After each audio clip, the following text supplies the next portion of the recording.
अब दोस्तों आपने अपने आसपास या ऑनलाइन ऐसे कई सारे लोगों को देखा होगा जो अपने बुढ़ापे तक गधों की तरह मेहनत करते हैं, लेकिन फिर भी वो ना कभी खुद का घर ले पाते हैं और ना ही महंगी कार खरीद पाते हैं और ना ही अपने परिवार को एक स्टेबल लाइफ दे पाते हैं। और अपनी हार को छुपाने के लिए वो हमेशा आपको ये कहते हुए नजर आएंगे कि बेटा हमने तो जिंदगी में पैसे भले ही ना कमाए हो, लेकिन आपके अंकल ने इज्जत बहुत कमाई है। लेकिन सच्चाई तो ये है कि उनकी इज्जत के बदले में हम बाजार में 2 वक्त की रोटी तक नहीं खरीद सकते। लेकिन वहीं दूसरी तरफ कुछ लोग ऐसे भी है जो बहुत ही कम उम्र में सब कुछ हासिल कर लेते हैं। उनकी लाइफ पूरी तरह से उनके कंट्रोल में होती है, उनके पास कभी पैसों की कमी नहीं होती और ये लोग पूरी दुनिया को अपने इशारों पे नचाने की ताकत भी रखते हैं, क्योंकि ये लोग अपनी टीनेज में ही कुछ ऐसी चमत्कारी बातें जान जाते हैं जो बाकी लोग पूरी जिंदगी में भी नहीं जान पाते। और आज मैं आपको वही चमत्कारी बातें प्रूफ के साथ बताने वाला हूँ, वो भी आम जनता की आसान भाषा में। तो बस मेरे साथ इस वीडियो में अंत तक बने रहे।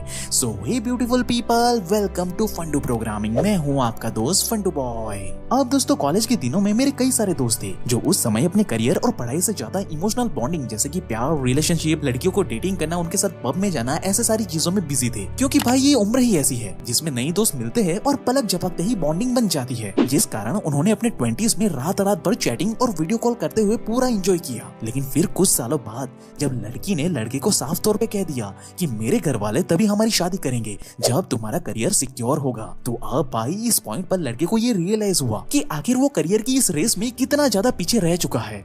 जिसके बाद लड़के ने ट्राई तो जरूर से किया, लेकिन अपने 20s में उसने कोई स्किल तो सीखी नहीं थी और ना ही उसके पास इतना ज्यादा समय बचा हुआ था, इसलिए वो चाह कर भी एक सिक्योर करियर भाई बना ही नहीं पाया। और दुख की बात बताऊं तो इसके साथ ही उसका प्यार का भी डी एंड हो गया, क्योंकि रियलिटी में सिर्फ प्यार से दुनिया नहीं चलती ना। लेकिन अब इसका मतलब ये बिल्कुल नहीं है कि हमें प्यार करना ही नहीं चाहिए, बल्कि इलॉन मस्क की wife Justin Wilson Elon Musk की बायोग्राफी में खुद ये बताती है कि हम दोनों कॉलेज के जमाने से ही एक दूसरे से बहुत ज्यादा प्यार करते हैं और कई बार कॉलेज बंक करके हम चोरी छुपे डेट पे भी जाते थे। लेकिन जब एक बार एग्जाम में मेरे मार्क्स आए थे 97% और इलॉन मस्क ने टॉप करते हुए 98% मार्क लेकर आए थे, तब भी इलॉन मस्क इस बात से खुश नहीं थे।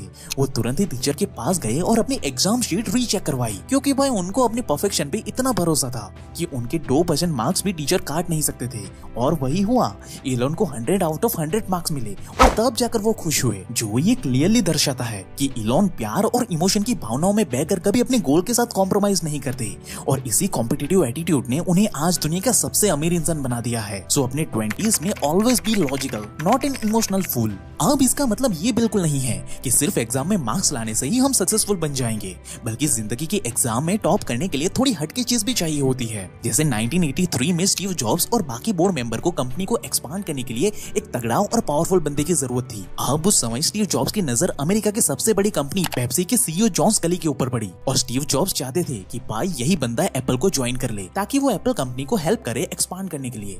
लेकिन भाई दिक्कत यहाँ पे ये थी कि तब एप्पल एक छोटी सी कंपनी थी और जॉन स्कली अमेरिका के टॉप कंपनी के सीईओ थे। तो भाई जाहिर सी बात है कि वो क्यों इतनी बड़ी कंपनी को छोड़कर एक छोटी सी कंपनी को भला क्यों ही ज्वाइन करेगा। तो अब यहाँ पे सारे पढ़े लिखे हायर डिग्री वाले लोगों ने अपने घुटने टेक दिए कि भाई अब इसका तो कुछ नहीं कर सकते हम। तब भाई स्टीव जॉब्स ने अपनी कम्युनिकेशन स्किल का इस्तेमाल किया और एक ही मीटिंग में जॉन स्कली को ऐसी पट्टी पढ़ाई कि जॉन ने तुरंत ही अमेरिका की टॉप कंपनी पेप्सी को छोड़कर एप्पल को ज्वाइन कर लिया, वो भी रातों रात। सिमिलरली अगर आप दुनिया के टॉप 1% लोग जो इस दुनिया को कंट्रोल करते हैं उन्हें अगर बारीकी से ऑब्जर्व करोगे तो आपको पता चलेगा कि उनके पास कोई हायर लेवल की डिग्री भले ही नहीं हो, लेकिन फिर भी वो बड़े से बड़ी डिग्री वाले लोगों से काम निकलवाना बखूबी जानते हैं। और बस ये एक स्किल की वजह से ही वो दुनिया के टॉप ब्रेन्स को अपनी उंगलियों पे नचाने की ताकत हासिल कर लेते हैं। इसलिए अपने 20s में always focus on your skill, क्योंकि भाई यही स्किल आपको बाकी की जिंदगी में पूरी दुनिया को कंट्रोल करने में मदद करेगी। वहीं अब कम उम्र में सफलता हासिल करने का गुरु मंत्र स्वामी विवेकानंद जी ये बताते हैं कि जीवन में जोखिम उठाइए, अपने सपनों को पूरा करने के लिए रिस्क लीजिए, क्योंकि आप जीत गए तो दुनिया पे राज करोगे और अगर मान लो कि गलती से हार भी गए तब भी आप एक मार्गदर्शक बनकर, एक टीचर बनकर दुनिया को सफल होने की सही दिशा दिखाने के महारथी बन जाओगे।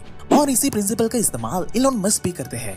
वो ये बताते हैं कि मैं अपने आने वाले 10 सालों के गोल्स को एक कागज पर लिख लेता हूँ और फिर खुद से ये सवाल पूछता हूँ कि अब मैं ऐसा क्या करूँ कि ये सारे गोल्स को मैं केवल 1 साल के अंदर अंदर ही अचीव कर सकूं।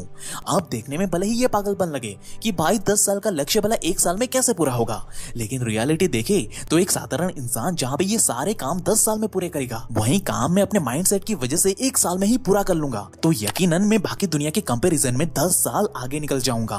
और हो सकता है कि मैंने लिस्ट में 50 गोल लिखे हो और साल के अंत आते आते मैं 20 को ही पूरा कर पाया, फिर भी मैं बाकी के लोगों से हमेशा 5-6 साल आगे ही रहूंगा, क्योंकि मैं हमेशा अपनी औकात के परे अबव द मार्क हिट करता हूँ। जैसे धनुषबाजी के खेल में खिलाड़ी हमेशा तीर को रेड सर्कल से थोड़ा ऊपर की ओर निशाना लगाकर छोड़ देता है, क्योंकि भाई वो जानता है कि तीर गोल तक पहुँचते पहुँचते नीचे की तरफ झुकेगा जरूर, क्योंकि भाई ग्रेविटी उसे नीचे की तरफ खींचेगी। इसलिए वो हमेशा अपने एंड गोल को थोड़े ऊपर की तरफ से तीर मारता है, जिससे कि उसका निशाना सटीकता से बुल्स आई में लगे। So always hit above the mark. अपनी 20s में अपनी औकात के ऊपर के लक्ष्य बनाइए, क्योंकि मान लो कि अगर आपने 5 साल में 100 करोड़ कमाने का लक्ष्य बना लिया तो अगर आप इसमें हार भी गए तब भी आप कम से कम 10 करोड़ कमाने का कोई तगड़ा रास्ता तो कैसे ना कैसे करके निकाल ही लोगे। इसलिए अपने 20s में इस बात को हमेशा याद रखना। वहीं अगली बात आपको ये समझनी है कि आप हर किसी को खुश नहीं कर सकते, क्योंकि जैसे ही आप अपना कोई नया काम शुरू करोगे कि तुरंत ही आपके दोस्त, आपका परिवार, आपके रिश्तेदार किसी ना किसी को आपसे या आपके काम से कोई ना कोई जरूर दिक्कत तो होगी ही होगी। इसलिए अगर आप अपना काम धंधा छोड़कर उनको खुश करने में या उनको मनाने में लग जाओगे तो भाई आप अपनी मंजिल तक कभी पहुंच ही नहीं पाओगे, जिसके बारे में बिल कॉस्बी ने ये क्लियरली बताया है कि मुझे सक्सेस का सीक्रेट तो नहीं पता, लेकिन फेलियर का पक्का सीक्रेट यही है कि आप सबको खुश करने की कोशिश करते हो, क्योंकि दुनिया में आज तक ऐसा इंसान नहीं बना है जिसने सबको खुश किया हो। आप कितने भी ग्रेट या महान इंसान हो,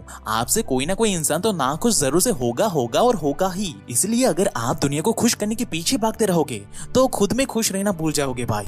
इसलिए ये सच्चाई अपने 20s में ही जान लोगे तो भाई हमेशा जिंदगी भर खुश रहोगे। वहीं डिज्नी कंपनी के फाउंडर वॉल्ट डिज्नी, जिनकी कंपनी आज तो बिलियंस ऑफ डॉलर कमाती है, लेकिन एक बार उन्हें न्यूज़पेपर के एडिटर से काम से निकाल दिया गया था, ये कहकर कि उनके अंदर कोई क्रिएटिविटी नहीं है और वो दुनिया में कुछ उखाड़ नहीं पाएंगे। इसके बाद तो भाई उन्होंने अपनी लाइफ में कुछ ऐसे भी दिन देखे जब उनके पास खाने के लिए भी पैसे नहीं थे, यहाँ तक कि उन्हें पानी पीकर सोना पड़ता था और लोगों को लगता था कि वो धरती पे एक बोझ है। लेकिन वॉल्ट डिज्नी भाई दिल से ये जानते थे कि आज भले ही ये दुनिया मुझे बर्बाद समझती है, लेकिन एक दिन सब कुछ बदलेगा और मैं ही उस दिन को बदल करके दिखाऊंगा। और अपनी इसी सोच के साथ उन्होंने कई सारे प्रोजेक्ट पे काम किया, लेकिन कोई सफलता नहीं मिली। सफलता कोई रातों रात थोड़ी ना मिलती है भाई, और वही हुआ। लेकिन इन फेलियर्स के बीच में ही उन्हें मिकी माउस का आइडिया आया, लेकिन इसके लिए भी कोई डिस्ट्रीब्यूटर आगे नहीं आया। उनका कहना था कि भाई कोई इंसान चूहे को बड़े पर्दे पे देखने के लिए क्यों ही आएगा, इसलिए ये सब बेकार है। ये बोलकर सब ने उनके आइडिया को रिजेक्ट कर दिया।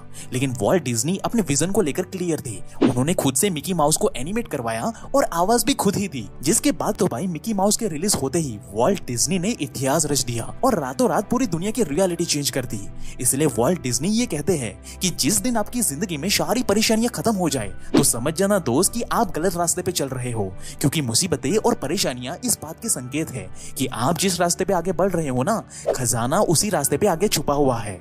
इस बात को जितनी जल्दी आप समझ जाओगे उतनी बड़ी सफलता आपकी कदमों में होगी, वो भी बहुत ही छोटी उम्र में, क्योंकि लोगों की राय समय समय पर बदलती रहती है। अगर आप आज उनकी बातों को सुनकर रुक गए तो उनकी राय सही साबित हो जाएगी, लेकिन अगर आप अपने दिल की बात सुनकर आगे बढ़ते रहे तो एक दिन यही लोग आपके तलवे चाटेंगे। आप भाई ये बात अपने दिल से बिल्कुल निकाल दो कि सब लोग आपको पसंद करेंगे। आप कभी भी सबकी पसंद नहीं बन सकते। आपको लोगों की पसंद बनने के लिए या उनके ग्रुप में शामिल होने के लिए कोई भी उलुल जुलुल फैशन ट्रेंड को फॉलो करने की जरूरत नहीं है। ना ही आपको लोगों की पसंद बनने के लिए या उनकी रिस्पेक्ट पाने के लिए महंगे महंगे आईफोन या गैजेट्स को खरीदने की जरूरत है। इसके बजाय हाई स्किल वाला पावरफुल इंसान बनो। बल्कि आपका एटीट्यूड ऐसा होना चाहिए कि अगर आप पजामा पहनकर भी बाहर जाओ तब भी लोग झुक करके आपको सलाम करे। जैसे कि जेफ बेजोस अपनी बोर्ड मीटिंग में नॉर्मल सा पजामा पहनकर जाते हैं, वही मार्क जकरबर्ग अपना वही फेसबुक वाला और वॉरेन बफेट अपने स्टॉक मार्केट वाले अंकल, वो आज तक एक ही कलर के अपने पुराने कपड़े पहनकर ही घूमते हैं। लेकिन फिर भी ये लोग जहाँ पे खड़े हो जाते हैं ना, वहाँ पे लोग उनके पैरों में गिर जाते हैं, उनके कपड़ों की वजह से नहीं बल्कि उनकी स्किल और रुतबा देखकर। अब भले ही आप उतने बड़े तो नहीं हो, लेकिन आपका एटीट्यूड भाई उतना ही बड़ा होना चाहिए, क्योंकि पावर आपके कपड़ों में नहीं बल्कि आपकी पर्सनालिटी में होनी चाहिए। साल 2012 ये वो समय था जब उसेन बोल्ट ओलंपिक गेम्स में नजर आए और देखते ही देखते उन्होंने कई सारे दिग्गज रनर्स को हरा दिया, जिसमें से एक थे जस्टिन गैल्टिन, जिन्हें उसेन बोल्ट ने ऐसे ऐतिहासिक मैच में हराया जिनके बाद से उसेन बोल्ट को पूरी दुनिया fastest man in the world के नाम से जानने लगी। बड़ी बड़ी कंपनियां भाई उसेन बोल्ट के आगे पीछे घूमने लगी, क्योंकि उसेन बोल्ट अब 7वें आसमान पे पहुंच चुके थे। वो अंदर से अपनी जीत को लेकर इतने ज्यादा कॉन्फिडेंट हो चुके थे कि उन्हें और पूरी दुनिया को यही लगता था कि अब तो वो आसानी से किसी को भी हरा सकते हैं है और इसी कारण उनकी ट्रेनिंग थोड़ी सी ढीली पड़ने लगी। और जब 2017 में उसेन बोल्ट वापस से मैदान में उतरे तो तब उन्हें ये पक्का यकीन था कि मैं तो पहले भी इन सबको हरा चुका हूँ ना, तो आज फिर से इनकी बैंड बजाना मेरे लिए कौन सी बड़ी बात है। ये सोचकर वो पूरे कॉन्फिडेंस के साथ रेस में दौड़ने के लिए उतरे। वहीं दूसरी तरफ जनता भी भाई उसेन बोल्ट को ही चीयर अप कर रही थी। लेकिन जब रेस शुरू हुई तब लोगों के दिल की धड़कनें तेज हो गई, क्योंकि इस रेस में एक बंदा था जिसने भाई उसेन बोल्ट को पीछे छोड़ दिया था और देखते ही देखते उसने उसेन बोल्ट को हरा भी दिया। और ये बंदा भाई वही इंसान था जिसे कभी उसेन बोल्ट ने बड़ी ही आसानी से हराया था, जस्टिन गैल्सविन। और उस दिन भाई बुरी तरह से हारने के बाद उसेन बोल्ट ने तो भाई रेस में भागना ही बंद कर दिया।